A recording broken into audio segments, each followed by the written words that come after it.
Bismillahirrahmanirrahim. Assalamualaikum warahmatullahi wabarakatuh. Alhamdulillahi rabbil alamin. Wabihi nasta'inu ala umuri dunya waddin. Wassalatu wassalamu ala ashrafil anbiya'i wal mursalin wa ala alihi wa sahbihi ajma'in, amma ba'du. Subhanaka la ilma lana illa ma 'allamtana innaka antal alimul hakim wa tub 'alaina innaka antat tawwabur rahim. Rabbi shrah li sadri wa yassir li amri wahlul 'uqdatam min lisani yafqahu qawli. Raditu billahi rabba wa bil islami dina wa bi muhammadin nabiyya wa rasula. Rabbi zidni ilma warzuqni fahma. Bismillahilladzi la yadurru ma'asmihi syai'un fil ardi wa la fis sama'i wa huwas sami'ul alim. Nawaitu ta'lima wa ta'alluma wa tadhkira wa tadhakura wal naf'a wal intifa'a wal hasa 'ala tamassuki bi kitabillah wa sunnati rasulih wa ibtigha'a wajhillahi ta'ala. Jamaah salat maghrib, Bapak Ibu kaum muslimin muslimat yang semoga selalu dirahmati oleh Allah. Kembali mari kita memuji dan bersyukur kepada Allah Subhanahu wa taala dengan mengucapkan alhamdulillah, dan juga dengan senantiasa istiqomah selalu kita mempelajari ajaran-ajaran Allah dan juga mengamalkan dalam kehidupan sehari-hari kita. Semoga kita nanti kelak di hari akhir akan datang kepada Allah dengan membawa bekal yang cukup, dengan membawa hati yang selamat, dan semoga kita semuanya dimuliakan oleh Allah Subhanahu wa taala. Amin amin ya rabbal alamin. Jamaah salat maghrib, Bapak Ibu yang dimuliakan Allah, insyaallah kita akan melanjutkan kajian kita, yaitu tentang kitab Al-Kabair, tentang dosa-dosa besar, karangan Al-Imam Adz-Dzahabi rahimahullahu ta'ala rahmatan wasi'ah. Semoga Allah Subhanahu wa ta'ala merahmati beliau, menerangi kuburan beliau, meluaskannya, menjadikan termasuk dari taman-taman surga. Semoga kita semuanya bisa meniru ya kealiman beliau, kesolehan beliau, dan semoga kita semuanya nanti dikumpulkan di surga bersama mereka, para orang-orang soleh dan para ulama. Amin ya rabbal alamin. Bapak Ibu yang dimuliakan Allah, pada malam hari ini ya, ini bulan terakhir ya, bulan Desember 2022 ya. Ini terakhir pertemuan terakhir kitab Al-Kabair pada tahun 2022. Insyaallah kita akan menginjak pada dosa besar yang ke-26, Al-Kabiratu as-sadisatu wal ishruna, yaitu apa? Az-zulmu. Ya, dosa besar yang ke-26 adalah kezaliman ya. Kezaliman. Zalim ini secara bahasa adalah wad'u asy-syai'i fi ghairi makanihi. Meletakkan sesuatu bukan pada tempatnya ya. Secara bahasa zalim adalah meletakkan sesuatu bukan pada tempatnya. Ya, adapun secara istilah zalim ini bisa diartikan yaitu ya memanfaatkan atau menggunakan sesuatu bukan pada tujuannya ya. Ketika Allah Subhanahu wa taala menciptakan kita semuanya, Allah memiliki tujuan ya. Wa ma khalaqtul jinna wal insa illa liya'budun. Dan tidaklah aku menciptakan jin dan manusia kecuali untuk beribadah kepada Allah Subhanahu wa ta'ala. Ini tujuan global ya. Allah menciptakan kita semuanya adalah agar kita beribadah, agar kita menyembah kepada Allah. Ya, Allah menciptakan seluruh anggota tubuh kita. Allah menciptakan nikmat-nikmat kita, menciptakan semuanya tidak lain adalah agar semua tunduk kepada perintah Allah dan kepada agamanya Allah Ta'ala, ya. Nah, ketika kita menggunakan itu semuanya, ya, atau menggunakan anggota tubuh kita, tangan kita gunakan untuk mencuri, mata digunakan untuk melihat yang haram, ya, kemudian harta kita gunakan untuk berfoya-foya, membeli sesuatu yang haram atau digunakan untuk yang haram, ya. Umur kita habiskan sia-sia, tidak untuk beribadah kepada Allah, ya. Padahal semuanya ada tujuannya, ya. Dan tujuan itu diterangkan oleh Allah Subhanahu wa Ta'ala di dalam Al-Qur'annya, di dalam hadis-hadis Rasulullah Sallallahu Alaihi Wasallam yang diterangkan oleh para ulama-ulama kita, ya, sehingga kita paham apa tujuan semua ciptaan yang ada di muka bumi ini. Apa tujuan semua jasad kita dari mulai ujung kepala sampai kaki, semuanya ada tujuannya.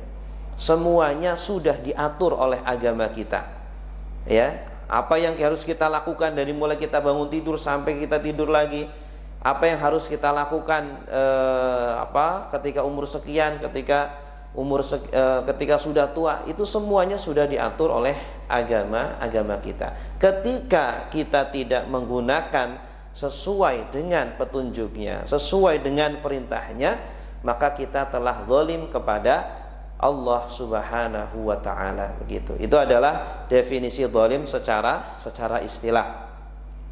Nah, di sini disebutkan oleh Al-Imam Az-Zahabi rahimahullahu taala biakli amwalin nas. Nah, di antara bentuk kezaliman yang merupakan dosa besar, ya, yang dimana kezaliman kepada manusia itu, ya, dosa yang kita lakukan atas manusia itu dosanya lebih berbahaya, ya, lebih sulit untuk diampuni dibanding kezaliman yang kita lakukan kepada Allah, ya, kecuali syirik, yaitu sudah sangat besar sekali.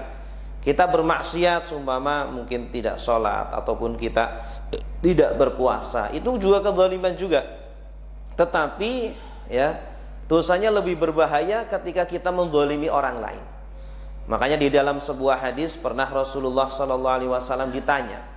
Ada sahabat yang bertanya, hadis riwayat Ibnu Umar, "Ya Rasulullah, man ahabban nas?" Ya, man ahabban nasi ilallah. Wahai Rasulullah, siapa orang yang paling dicintai oleh Allah Subhanahu wa Ta'ala? Ya, mungkin dalam pikiran kita orang yang paling dicintai oleh Allah paling banyak ibadahnya, ya, paling banyak puasanya, ya, paling banyak baca Qur'annya, ya. Ternyata jawaban Rasulullah bukan itu. Orang yang paling dicintai oleh Allah adalah anfa'uhum linnas, ya. Ahabbun nas ilallah anfa'uhum linnas. Orang yang paling dicintai oleh Allah Subhanahu wa Ta'ala adalah yang paling memberikan manfaat banyak kepada manusia, ya, yang dia kedatangannya, kehadirannya memberikan kemaslahatan, kemudahan, kemanfaatan kepada banyak manusia. Nah, ini adalah orang yang paling dicintai oleh Allah Subhanahu wa Ta'ala. Nah, sebaliknya, siapa sih orang yang paling dibenci oleh Allah? Mafhum mukhalafah dari hadis tersebut adalah orang yang paling banyak memberikan kesusahan kepada manusia. Itulah orang yang paling dibenci oleh Allah Subhanahu wa Ta'ala, ya. Orang yang mungkin dia bagus ibadahnya, mungkin dia bagus sholat puasa, hubungan dengan Allahnya bagus, tetapi hubungan dengan manusia dia sangat buruk, ya. Dia kehadirannya justru tidak diharap-harapkan oleh manusia. Dia justru mempersulit manusia. Dia justru malah menyusahkan manusia, membawa bahaya manusia. Ketika dia memegang jabatan, justru kemudian malah menyusahkan banyak orang. Ketika dia punya harta, hartanya digunakan untuk bermaksiat, mungkin malah justru membahayakan kepada orang lain. Ketika punya ilmu, ya, ketika punya segalanya, tidak untuk menjadikan semakin manfaat menyebar di antara manusia, justru malah sebaliknya. Nah, ini dosanya sangat berbahaya. Dosa ketika berhubungan dengan manusia. Bi akli amwalin nas wa akhdhiha zulman. Di antara dosa besar adalah mengambil harta manusia secara zalim, secara paksa, ya. Wa zulmun nas, dan juga menzalimi manusia bid-darbi wasyatmi wa ta'addi, dengan memukul manusia tanpa ada alasan yang benar, ya. Tiba-tiba kita menjotosnya, kita memukulnya atau menghinanya, merendahkannya, ya, tanpa ada alasan yang dibenarkan, ya, atau menganiaya kepada orang-orang lemah terutama, ya, seperti itu. Mentang-mentang kita kuat, mentang-mentang kita jago gulat, ya, kemudian kita ingin mempraktekkan, tetapi kepada orang yang lebih lemah daripada kita, ya. Coba kalau mau lawan yang sepantar dong, yang sama-sama kuat. Allah Subhanahu wa taala berfirman, wala tahsabannallaha ghafilan amma ya'maludz zalimun, dan janganlah kalian mengira bahwa Allah lalai dari apa yang diperbuat oleh orang-orang yang zalim. Ya, ini sekaligus kabar gembira bagi siapa saja yang pernah dizalimi. Ya, dizalimi oleh siapapun, ya, baik oleh temannya ataupun oleh atasannya ataupun oleh siapapun manusia ini. Jangan mengira Allah diam, jangan mengira Allah lalai. Allah mencatat itu semuanya. Ini sekaligus ancaman bagi kita yang berbuat zalim. Hati-hati. Walaupun ketika kita berbuat zalim tidak ada apa-apa yang terjadi, tetapi Allah tetap mengintai kita, Allah tetap melihat kita, tidak pernah lalai dari kita. Wala tahsabannallaha ghafilan amma ya'maludz zalimun innama yuakhiruhum liyaumin tashkhasu fihil absar. Allah akhirkan itu pembalasannya, ya. Allah tunda, kalau tidak di dunia nanti di akhirat. Bahkan pembalasan di akhirat jauh lebih berbahaya, ya. Kalau di dunia mungkin kita nanti bisa sadar, kita bisa bertobat, kita minta maaf, ya. Kalau di akhirat sudah tidak ada kesempatan untuk kembali kepada dunia lagi. Muhti'ina muqni'i ru'usihim la yartaddu ilaihim tarfuhum. Kondisi di akhirat nanti orang-orang yang zalim ini akan dipaksa, akan digiring oleh Allah Subhanahu wa taala menuju kepada pengadilannya Allah Subhanahu wa taala. Dalam kondisi cepat-cepat, ya, tidak boleh santai-santai. Muhti'in artinya cepat-cepat, muqni'i ru'usihim dalam kondisi menundukkan kepala-kepala mereka, la yartaddu ilaihim tarfuhum, ya, mata mereka sama sekali tidak bisa berkedip, ya. Wa afidatuhum hawa, hati mereka kosong, sudah tidak ada, ya, bisa berpikir lagi, tidak ada apa yang bisa mereka pikirkan lagi untuk menjawab nanti di hadapan Allah, tidak ada jawaban. Udah harus berkata jujur di hadapan Allah. Mulut dikunci ketika itu. Yang berbicara adalah tangan kita, yang berbicara adalah kaki kita, ya, anggota tubuh kita yang digunakan untuk berbuat zalim, mereka berbicara.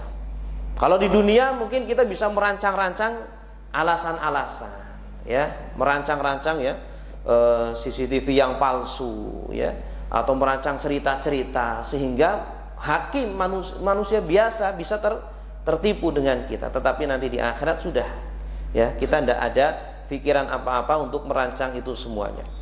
Wa andzirin nas yauma ya'tihimul adzab fayaqulul ladzina zalamu rabbana akhirna ila ajalin qarib.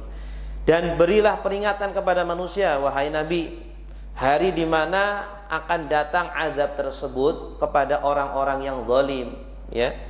Orang-orang yang zalim pasti akan didatangi azab dari Allah. Kemudian mereka akan berkata, Rabbana akhirna ila ajalin qarib. Mereka meminta, ya Allah, coba dikembalikan lagi kami ke dunia ini, ya Allah, walaupun hanya sebentar saja. Ya, nggak bisa, ya. Kalau sudah meninggal, ya sudah, mereka tinggal menerima hasilnya, ya sudah, tidak ada kembali lagi.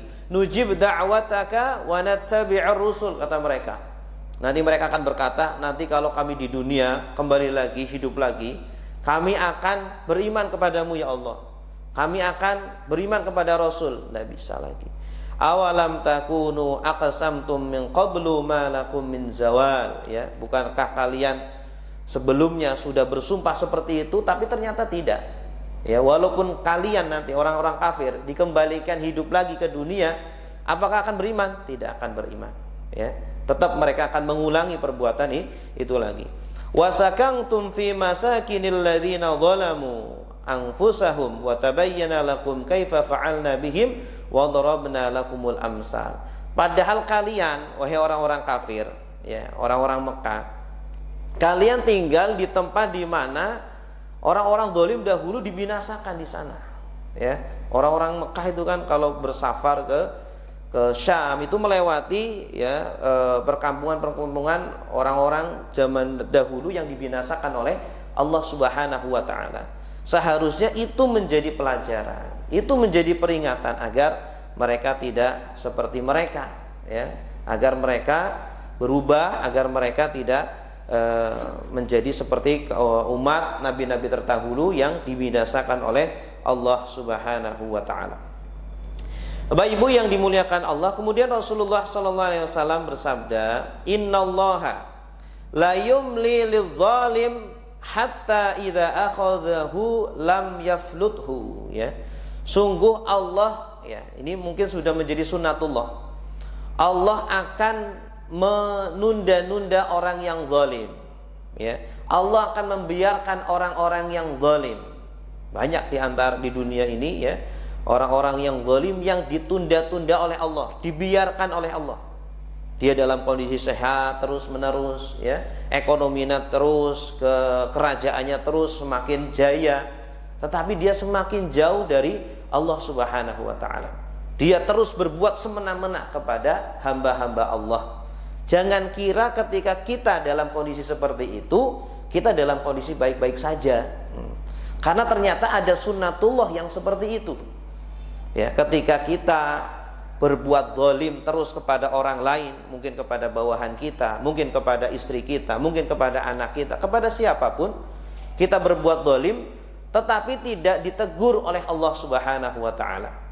Dibiarkan oleh Allah Subhanahu wa taala. Ya, kita tidak sholat, kita tidak puasa, kita meninggalkan semua perintah-perintah Allah, semuanya baik-baik saja. Nah, jangan kira semuanya baik-baik saja. Ketika kita dibiarkan oleh Allah, itu artinya adalah istidraj dari Allah Subhanahu wa taala. Kita harus segera sadar, harus segera bangun, dan harus segera kembali kepada Allah Subhanahu wa taala. Gitu. Kemudian Rasulullah SAW juga bersabda, "Man kanat 'indahu madlamatun li akhihi min 'irdin aw syai'in." Ya, barang siapa yang punya kezaliman kepada saudaranya. Nah ini. Makanya hati-hati ketika kita pernah berbuat zalim, terutama kepada sesama manusia, ya, berupa mungkin harga diri. Kita pernah membicarakan keburukannya, atau kita pernah menghina dia, atau pernah memfitnah dia, atau syai'in, atau sesuatu yang lain. Kita mengambil harta dia, ya, falyatahallal, ya, maka mintalah halalnya kepada dia, minta maafnya kepada dia. Al-yauma, sekarang, min qabli an la yakuna dinarun wala dirham. Sebelum hari nanti tidak ada dinar dan tidak ada dirham. Ya, nanti ketika di akhirat kita bertransaksi bukan lagi dengan dinar dan dirham. Tidak ada rupiah juga. Ya, kita bertransaksi dengan pahala dan dosa kita. Ya, kalau kita pernah menzalimi orang lain, kita membicarakan keburukan orang lain, atau kita mengambil hartanya, atau kita memukul dia, ya, dia belum memaafkan kita, kita belum minta maaf, maka nanti di akhirat, ya, kita bayar itu semuanya dengan pahala kita, dengan puasa kita, dengan sholat kita, dengan zakat kita. Kalau tidak ada, kalau sudah habis, ya kita kita dikasih dosanya dia, ya, dosanya dia diberikan kepada kita. Na'udzubillah summa na'udzubillah. Ini makanya dari situ, ya, perbuatan zalim ini sangat berbahaya sekali, ya. Kita harus segera minta maaf kepada siapapun, kepada orang tua kita, mungkin kita pernah mengecewakan orang tua kita, ya, kepada istri kita, kepada suami kita, kepada anak, kepada tetangga, siapapun, ya, sebelum tidak ada dinar dan juga tidak ada dirham. In kana lahu amalun salihun akhudhu minhu biqadri madlamatihi. Kalau ada amal soleh, akan diberikan amal solehnya ya kepada orang yang telah dizalimi. Kalau tidak ada, dosa dia diberikan kepada kita. Na'udzubillah. Wa qala sallallahu alaihi wasallam an rabbih tabaraka wa ta'ala, dan dari Rasulullah sallallahu alaihi wasallam dalam sebuah hadis qudsi Allah berfirman, ya ibadi, wahai hamba-hambaku, inni haramtu zulma ala nafsi, ya, sesungguhnya aku mengharamkan kezaliman atas diriku. Sampai Allah saja tidak menghalalkan kezaliman pada dirinya ya, padahal Allah bebas saja mau menghalalkan zalim boleh, tetapi tidak. Saking besarnya ya bahaya kezaliman, saking sangat dibencinya oleh Allah Subhanahu wa taala, sehingga diharamkan atas dirinya ya untuk berbuat zalim. Nah, kita sebagai makhluknya harusnya ya mencontoh ya meniru sifat Allah tersebut agar kita terus ya menjaga diri kita dari perbuatan zalim. Wa ja'altu bainakum muharrama fala tadzalamu, dan aku jadikan kezaliman itu haram di antara kalian. Ya, sesama manusia jangan saling menzalimi, baik menzalimi ya harga dirinya atau hartanya atau fisiknya ataupun yang lain sebagainya. Wa qala Rasulullah sallallahu alaihi wasallam, dan Rasulullah bertanya kepada para sahabat, atadruna manil muflis? Rasulullah bertanya kepada para sahabatnya, sebenarnya orang yang rugi sebenarnya itu siapa sih? Nah, kalau dalam pikiran kita orang yang bangkrut itu apa sih? Ya, kalau pikiran kita mungkin orang yang gagal dalam perniagaannya, ya, orang yang bangkrut di PHK dari pekerjaannya, orang yang nggak punya uang, orang yang nggak punya rupiah. Mungkin pikiran kita seperti itu. Ya, tapi itu adalah pikiran materi. Kalau kita pikirannya seperti itu berarti pikiran kita masih cetek, belum mengetahui hakikat kehidupan dunia ini. Maka Rasulullah ingin meluruskan pemahaman kita, pemahaman sahabat. Sahabat pun ada pikiran-pikiran materi seperti itu. Nah, sehingga diluruskan oleh Rasulullah SAW. Ya, para sahabat menjawab, al-muflis fina man la dirhama lahu wala mata', kata sahabat. Orang yang bangkrut, orang yang kere, ya nggak punya uang wahai Rasulullah. Ya benar juga, tetapi itu hanya sedikit ya, satu sisi yang sedikit sekali. Tetapi yang lebih sebenar-benarnya, lebih hakikatnya orang yang muflis, kata Rasulullah, al-muflisu min ummati man ya'ti yaumal qiyamah bi sholatin wa zakatin wa siyamin wa hajjin. Ya, orang yang datang nanti di hari kiamat membawa sholatnya, membawa zakatnya, puasanya, hajinya, ya, fayati wa qad syatama hadza wa akhadha mala hadza wa nabasha an irdi hadza wa daraba hadza wa safaqa dama hadza. Ya, tetapi dia juga tidak menjaga dari perbuatan-perbuatan zalim. Dia menzalimi tetangganya, ya, mengambil hartanya, walaupun mungkin hanya sedikit, ya, walaupun hanya sedikit. Dalam sebuah hadis Rasulullah pun pernah mengatakan, man dzalama qaida shibrin minal ardi, barang siapa yang mengambil tanah tetangganya atau tanah orang lain walaupun satu jengkal, kan sedikit, satu jengkal, mungkin batasnya kita geser gini, ya, itu pun sangat dilaknat oleh Allah Subhanahu wa taala. Tawaqahu min sab'i aradin yaumal qiyamah. Allah akan pikulkan dia 7 bumi nanti di hari kiamat. 7 bumi, sab'a aradin, ya. Ini sangat berat sekali, sehingga apa? Sedikit pun jangan pernah kita mendolimi orang lain, mengambil harta orang lain, walaupun mungkin hanya pensil saja. Kita minta izin, ya, barangkali dia tidak mengizinkan kepada kita, seperti itu.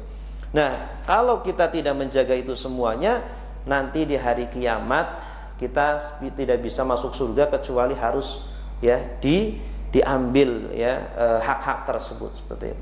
Makanya Rasulullah pernah berkata kepada para sahabat, bertanya, siapa sih orang yang paling ahli ibadah? Man a'badun nas? Siapa sih orang yang paling ahli ibadah? Para sahabat juga mengiranya orang yang paling ahli ibadah ya paling banyak sholatnya, paling banyak qiyamul lailnya, paling banyak tilawah Al-Qur'annya. Enggak, bukan itu. Orang yang paling ahli ibadah adalah orang yang paling menjaga dari keharaman-keharaman. gitu. Mungkin ibadahnya biasa, ya sholatnya hanya sholat yang fardu, puasanya hanya puasa yang fardu, ya sedekahnya juga tidak banyak, baca Qur'annya juga tidak banyak, tapi dia sangat menjaga dari yang haram-haram gitu. Ya, maka insya Allah dia adalah orang yang paling ahli beribadah daripada dia semua banyak ibadah-ibadah, tetapi ternyata banyak juga dia melakukan ya keharaman-keharaman, pendoliman yang menjadikan batalnya pahala-pahala tersebut. Fayukhadhu li hadza min hasanatihi wa hadza min hasanati. Akhirnya akan diambillah pahalanya dia, diberikan kepada orang yang telah dia zalimi. Kalau tidak ada ya dosanya akan diberikan kepada kita. Wa taqaddama qawluhu li Mu'adz hina ba'atsahu ilal Yaman. Kemudian juga Rasulullah pernah berwasiat kepada Mu'adz ketika Rasulullah mengutus Mu'adz ke Yaman. Wattaqi da'watal madhlum. Wahai Mu'adz, hati-hati kamu. Nanti kamu berdakwah harus hati-hati di sana. Hati-hatilah dari doanya orang yang dizalimi, doanya orang yang dianiaya, ya. Fa innahu laisa bainaha wa bainallah hijab. Karena sesungguhnya antara dia dengan Allah tidak ada penghalang. Doanya mustajab. Sekali dia mengangkat tangan, ya, dia akan dikabulkan oleh Allah Subhanahu wa taala. Ya, dalam sebuah kisah pernah ya ada seseorang, di sini dijelaskan ada seseorang yang sedang ya memancing. Kemudian ketika dia memancing mendapatkan ikan yang sangat besar. Ya. Kemudian datanglah seseorang yang dia ya, orang yang kuat, dia termasuk orang pemerintah ketika itu, orang yang dekat dengan pemerintah, dengan raja. Nah, ketika melihat ada orang mendapatkan ikan yang sangat besar, kemudian naiklah syahwat dia mendatangi orang tersebut. Akhirnya kemudian meminta ikan tersebut, serahkan ikannya. Ya, ikannya sangat besar. Nah, kemudian dia nggak mau, jangan, ini buat makan saya dan keluarga saya miskin, nggak punya harta banyak. Nah, akhirnya dipaksa, akhirnya ikannya itu diambil oleh orang tersebut. Setelah dibawa ke rumah, ya, ternyata ikan itu menggigit jari dia. Ya, setelah digigit, kemudian ya, dia kesakitan malam itu. Kemudian paginya datang ke dokter. Setelah datang ke dokter, dokter mengatakan ini ya jempol kamu yang digigit ikan ini berbahaya, bisa membusuk, ya, bisa istilahnya apa itu namanya? Iya, harus diamputasi, ya. Kalau nggak diamputasi itu bisa menjalar terus sampai ke sini sampai seluruh tubuh kamu menjadi busuk. Ya, akhirnya ya sudahlah dok, diamputasi sajalah. Akhirnya diamputasi jarinya itu, jempolnya itu. Setelah diamputasi, ya ternyata beberapa minggu berikutnya terus menjalar ke sini. Ya, akhirnya datang lagi ke dokter. Nah, kemudian dokter bilang lagi, ini bagian telapak tangan kamu harus segera diamputasi. Kalau nggak diamputasi bisa menjalar sampai ke sini. Akhirnya sudah nggak ada pilihan lain, udahlah amputasi saja. Setelah diamputasi sudah beberapa minggu berikutnya, bulan berikutnya sama, ya, sampai ke sini. Akhirnya ini harus diamputasi nih sampai siku kamu, ya. Akhirnya diamputasi. Kemudian terus menjalar sampai sini. Akhirnya dia bertanya kepada orang, ya Allah, ini gimana ini, kok tangan saya ya terus membusuk, katanya diamputasi sudah selesai, ternyata tidak. Akhirnya dia, kamu melakukan apa? Ya, kamu pernah melakukan apa? Akhirnya dia ingat, ya, saya habis mengambil paksa ikan orang itu yang sedang mancing, kemudian saya bawa pulang, ternyata seperti ini. Udah, kamu harus minta maaf ke orang tersebut. Akhirnya dia cari-cari orang tersebut, ya, di seluruh kota itu, akhirnya dapat juga orang tersebut. Akhirnya setelah mendapatkan orang tersebut, kemudian dia minta maaf, ya, minta maaf, tolong, sampai dia bersujud di depan dia dan mencium kakinya dia, kemudian minta maaf, ya, tolong maafkan saya. Akhirnya dia, ya sudah, saya maafkan kamu, nggak apa-apa, begitu, ya. Kemudian dia tanya, apakah kamu ketika diambil ikannya kamu berdoa kepada Allah sesuatu yang buruk untuk saya, gitu, ya. Kemudian dia mengatakan, Saya hanya berdoa kepada Allah, ya Allah, jika kamu memang ada, ya Allah, jika kamu punya kekuasaan, tolong tunjukkan kekuasaan kamu kepada saya, gitu. Jadi cuma berdoa seperti itu aja. Ya Allah, jika kamu memang ada, jika kamu itu punya kekuasaan, tolong tunjukkan kekuasaan Engkau kepada saya. Ketika dia diambil itu ikannya oleh orang tersebut. Nah, ternyata Allah Subhanahu wa taala kemudian mengabulkan doanya seperti itu. Baik, Bapak Ibu yang dimuliakan Allah, inilah ya, kita harus hati-hati betul ya, terutama kita di Jakarta ketika kita hidup bertetangga atau kita di jalan, hati-hati. Makanya Rasulullah sering mewanti-wanti kepada kita semuanya, ittaqu mawadhi'al la'nah. Hati-hatilah kalian pada tempat-tempat yang terlaknat. Ya. Apa itu tempat-tempat terlaknat? Di antaranya adalah tempat-tempat umum. Kenapa? Ya, Rasulullah mengajarkan jangan sampai kita pipis di tempat umum. Ya, buang air besar di tempat di orang sedang tempat orang berteduh, ya. Atau di jalan raya kita membuat kebisingan, ya, knalpot terkadang sampai nembak ke muka kita. Kenapa? Itu tempat-tempat laknat. Bisa jadi orang yang tersakiti oleh kita gara-gara mungkin kita pipis di halte atau di terminal, ya. Itu orang yang terzolimi itu. Nah, jangan sampai kemudian dia keceplosan mengatakan kata-kata yang buruk, kemudian Allah mengabulkan doa itu. Jangan sampai ketika nanti kita di jalan pun seperti itu, motor kita yang knalpotnya itu nembak-nembak itu, Pak, yang suaranya sangat bising. Jangan sampai itu menjadikan kita terkena doa orang-orang yang terzalimi, ya. Karena mereka orang-orang yang mendengar itu tapi pasti tidak suka, ya, suara bising motor, ya, atau knalpot yang nembak-nembak itu. Ini berbahaya. Makanya Rasulullah mewanti-wanti kita kepada dari tempat-tempat laknat. Apa itu tempat-tempat laknat? Yaitu tempat-tempat yang mendatangkan doa laknat dari manusia. Ya, ketika kita melakukannya mungkin ya biasa-biasa saja, mungkin sudah biasa gitu ya. Tapi ternyata orang ya tidak ridho dengan apa yang kita perbuat. Baik Bapak Ibu yang dimuliakan Allah, kemudian ya diriwayatkan waruya anin Nabi sallallahu alaihi wasallam, diriwayatkan dari Nabi sallallahu alaihi wasallam, khamsatun ghadaballahu alaihim in syaa amda ghadabah alaihim fid dunya wa illa amara bihim fil akhirah ilan nar. Ada 5 orang yang Allah murka kepada mereka. Kalau Allah berkehendak, Allah akan turunkan murkanya di bumi ini, di dunia ini. Tetapi kalau Allah tidak berkehendak, maka Allah akan tunda nanti di akhirat. Yang pertama, amiru qaumin ya'khudhu haqqahu min ra'iyatihi wa la yunsifuhum min nafsihi, ya, wa la yadfa'u adh-dhulma anhum. Yaitu seorang pemimpin yang dia mengambil haknya dari rakyatnya. Pemimpin sudah digaji, sudah dibayar, sudah dikasih fasilitas oleh negara, oleh rakyat, tetapi dia tidak berbuat adil kepada rakyatnya.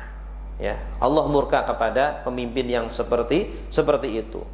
Wala yadfa'u dzulma anhum, dan dia tidak mencegah kezaliman di antara manusia, di antara rakyatnya. Ya, makanya berat seorang pemimpin ini. Ya, kaki kanannya ada di surga, kaki kirinya ada di neraka. Kalau dia tidak adil, neraka, ya. Dan betapa banyak orang-orang yang dipimpin oleh dia, kalau sampai kezaliman yang banyak di masyarakat, kalau sampai dia tidak menegakkan keadilan di masyarakat, ya itu akan mendatangkan murka dari Allah. Wa za'imu qaumin yuti'unahu wa la yusawi bainal qawi wad dha'if. Kemudian yang kedua adalah pemimpin juga yang ditaati oleh rakyatnya. Rakyatnya tunduk, patuh, taat kepada dia, peraturan-peraturannya dipatuhi, tetapi dia tidak menyamakan, tidak berbuat adil di antara orang yang kuat dan yang lemah. Ya, ketika yang dihadapi orang yang kuat, ya, tumpul, ya. Ketika yang dihadapi orang yang lemah, tajam hukumnya, ya. Sehingga apa? Undang-undangnya itu tajam ke yang lemah, tumpul kepada yang kuat, begitu. Wa rajulun la ya'muru ahlahu wa waladahu bi ta'atillah wa la yu'allimuhum amra dinihim. Kemudian yang ketiga adalah seorang laki-laki yang tidak menyuruh kepada keluarganya, kepada istrinya dan kepada anaknya untuk taat kepada Allah dan tidak mengajarkan kepada mereka urusan agama, ya. Kita sebagai suami, sebagai kepala keluarga wajib kita memerintahkan kepada mereka ya untuk menaati agama ini, kemudian untuk mengajarkan mereka tentang urusan agama. Harus kita pastikan mereka ya sudah melaksanakan kewajibannya. Anak-anak kita juga sudah bisa sholat, sudah bisa wudhu, sudah bisa mengaji. Itu tanggung jawab kita. Jangan sampai nanti di akhirat kemudian mereka menuntut kepada kita. Ya, Allah Subhanahu wa taala berfirman, al-akhillau yauma idzin ba'duhum li ba'din adu illal muttaqin. Nanti orang-orang yang saling mencintai di dunia, antara suami dan istri, ya, ayah dengan anak, ya, itu di dunia saling mencintai, saling kemudian antar sahabat saling mencintai. Nanti di akhirat kata Allah, al-akhillau yauma idzin, pada hari itu orang-orang yang saling mencintai di dunia nanti pada hari itu, pada hari kiamat, aduwun, ya, akan berubah menjadi musuh. Ya, illal muttaqin, kecuali percintaan, persahabatan, kasih sayang yang dibangun atas ketakwaan.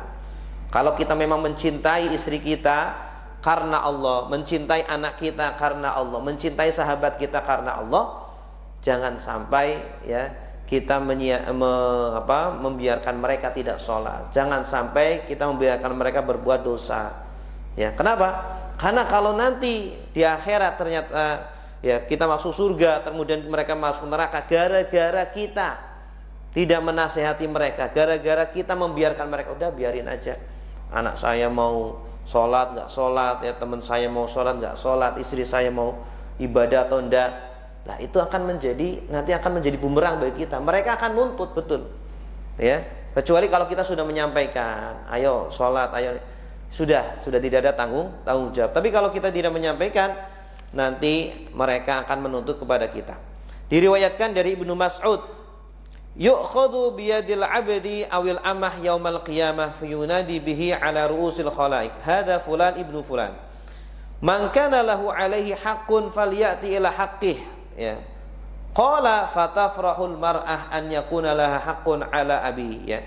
Nanti di hari kiamat akan dipanggil semua orang, para budak yang laki-laki atau yang perempuan, para istri, para suami, para bapak, para anak, semuanya akan dipanggil semuanya.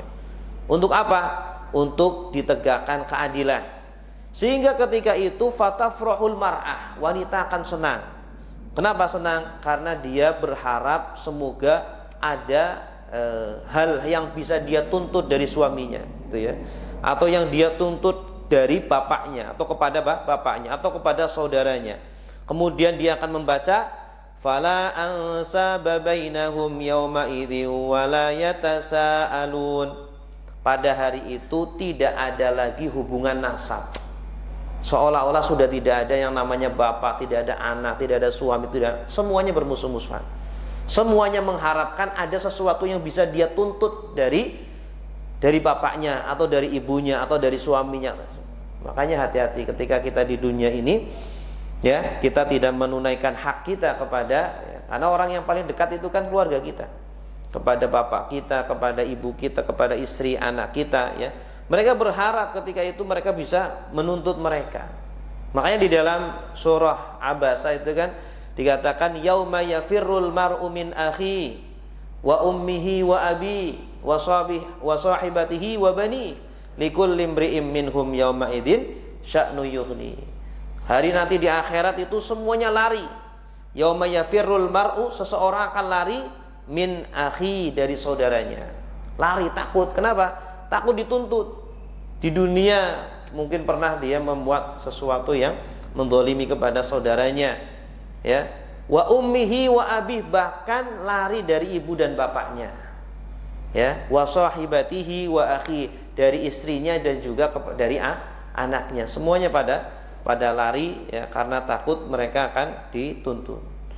Ya, likulli imri'in minhum yauma idzin sya'nu yughni. Setiap dari mereka punya urusan-urusan yang menyibukkan. Setiap dari mereka mencari keselamatan. Kemudian warajulun istajara ajiran fastaufa minhul amal wa lam yuwaffi ujratahu. Yang keempat adalah seorang laki-laki yang menyewa orang lain untuk bekerja kepada dia. Ya, dia menyewa jasanya. Orang tersebut sudah melakukan pekerjaannya.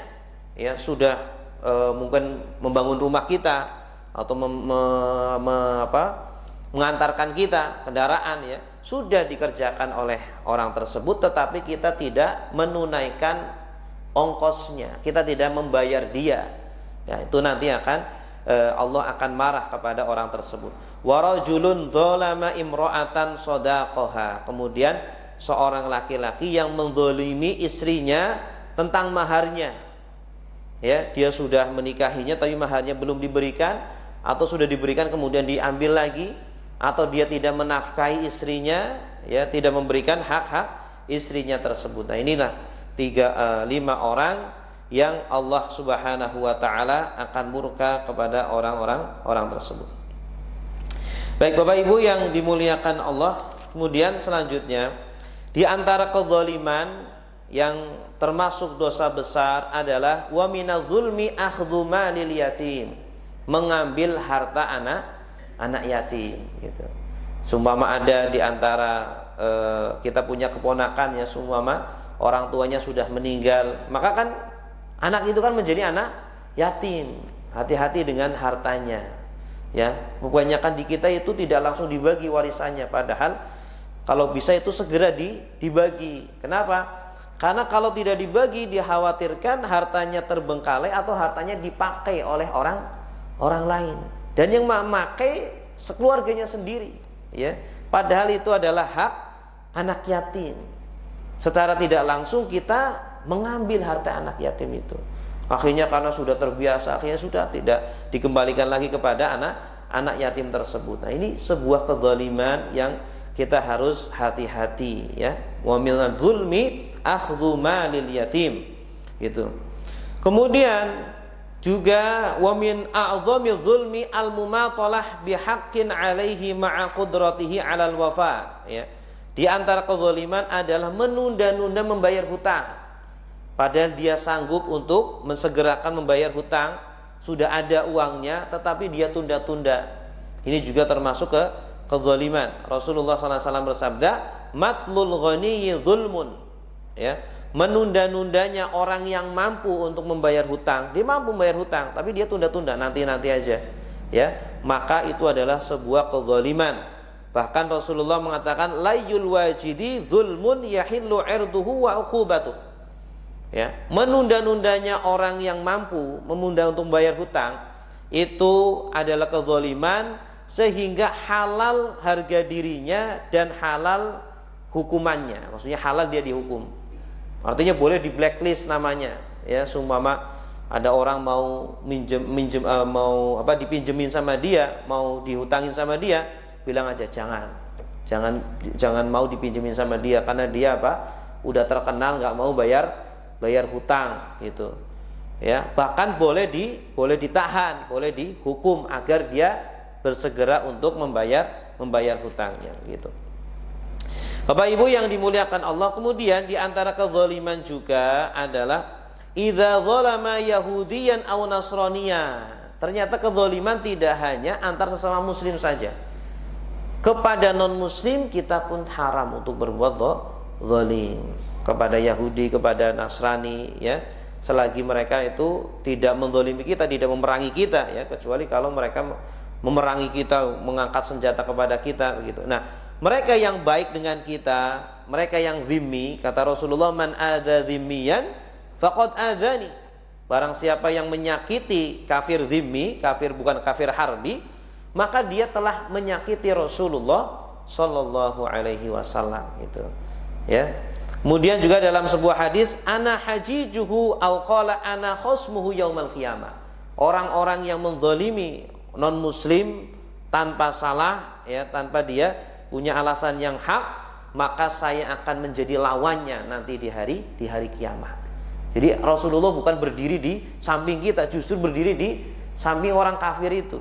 Kenapa? Karena kezaliman ini ya tidak hanya kepada sesama muslim, tetapi kepada kita harus berbuat adil kepada siapapun, baik kepada muslim ataupun non muslim gitu. Kemudian juga dalam sebuah hadis Rasulullah sallallahu alaihi wasallam bersabda, "Man iqtata'a haqqam ri'in muslimin biyaminihi." Barang siapa yang mengambil, memotong hak seorang muslim dengan tangan dia, ya walaupun sedikit, faqad aujaballahu lahun nar, maka dia telah mewajibkan dirinya masuk neraka. Wa harrama alaihil jannah, dan mengharamkan dirinya masuk ke dalam surga. Qila ya Rasulullah, dikatakan, wahai Rasulullah, wa in kana syai'an yasiran. Rasulullah ditanya, Rasul, walaupun sesuatu yang sedikit gimana? Kalau sesuatu yang sedikit gimana? Apakah juga masuk neraka? Qala wa in qadiban min araq, ya. Walaupun satu batang dari kayu arok. Satu batang ini sekitar segini, Pak. Kayu arok itu yang buat disiwak, mungkin bapak-bapak suka beli di toko Arab itu ya. Walaupun segini, ini kan paling harganya berapa ya? 5.000 atau 10.000. Walaupun kita mengambil segitu, itu akan menyebabkan kita ya mewajibkan kita masuk neraka dan menjadikan kita haram masuk ke dalam surganya Allah Subhanahu wa taala. Kemudian wa qad ruwiya annahu la aqraha lil 'abdi yaumal qiyamah min an yara man ya'rifuhu khasyatan an yutalibahu bimadlimatin dhalamahu biha fid dunya. Diriwayatkan bahwa tidak ada sesuatu yang paling dibenci oleh seseorang nanti di hari kiamat kecuali dia bertemu dengan orang-orang yang dahulu di dunia menzalimi dia. Ya. Tapi ya semuanya akan dipertemukan, ya. Orang-orang yang menzalimi kita atau orang-orang yang kita zalimi itu nanti semuanya akan dipertemukan di hadapan Allah Subhanahu wa taala, sehingga kemudian mereka semuanya akan menerima balasannya, menerima keadilannya. Bahkan antar hewan pun, hewan-hewan yang bertarung ya, itu akan diambil qisasnya, apalagi sesama manusia. Baik Bapak Ibu yang dimuliakan Allah, demikian yang bisa kami sampaikan berkaitan dengan dosa besar yang ke-26 ya, berkaitan dengan zalim, perbuatan zalim. Jadi perbuatan zalim ini adalah ya dosa besar, bahkan dosa yang sangat berbahaya karena berhubungan dengan sesama hamba begitu ya. Kalau kita punya dosa terutama kepada sesama manusia, ya bersegeralah untuk minta maaf. Mungkin kita pernah melukai dengan ucapan kita ataupun dengan fisik kita, ataupun kita pernah mengambil hartanya ya, atau pernah menghina dia, ya segeralah kita minta maaf ya sebelum tidak ada ya dinar dan dirham ya, sebelum nanti ketika di hari kiamat yang transaksinya adalah dengan pahala dan dosa kita. Na'udzubillahi min dzalik. Baik, silakan Bapak Ibu kalau ada pertanyaan, kami buka sesi tanya jawab. Kalau tidak ada, kita ya silakan Pak. Kalau kita dizalimi orang, kalau kita balas zalimi dia juga. Ya, kalau kita seumpama dizalimi orang, seumpama ditampar gitu ya, kita boleh membalas tetapi harus sepadan. Kita tampar nih, kita tampar balik, itu namanya qisas. Di dalam agama namanya qisas, tapi hanya pada perkara-perkara yang sepele. Tidak boleh pada perkara-perkara yang besar. Seumpama kita dibacok orang kemudian balik membacok, tidak. Kalau perkara-perkara yang sepele boleh ditampar ya, boleh, itu qisas pada perkara-perkara yang kecil. Tetapi pada perkara-perkara yang besar, maka qisas itu dilaksanakan oleh hakim, dilaksanakan oleh pemerintah, tidak dilakukan oleh individu. Karena kalau dilakukan individu berbahaya. Ya, begitu ada pembunuhan atau apa langsung dia main hakim sendiri. Nah, ini yang berbahaya seperti itu. Tapi kalau perkara-perkara yang kecil ya silakan, itu qisas begitu. Ya. Silakan, ada lagi. Tapi kita sebagai seorang muslim ya tidak dianjurkan seperti itu. Ya, idfa' billati hiya ahsan. Balaslah dengan sesuatu yang lebih baik. Ya, dahulu Nabi SAW ketika dihina, ketika disakiti, ya dibalas dengan yang lebih baik.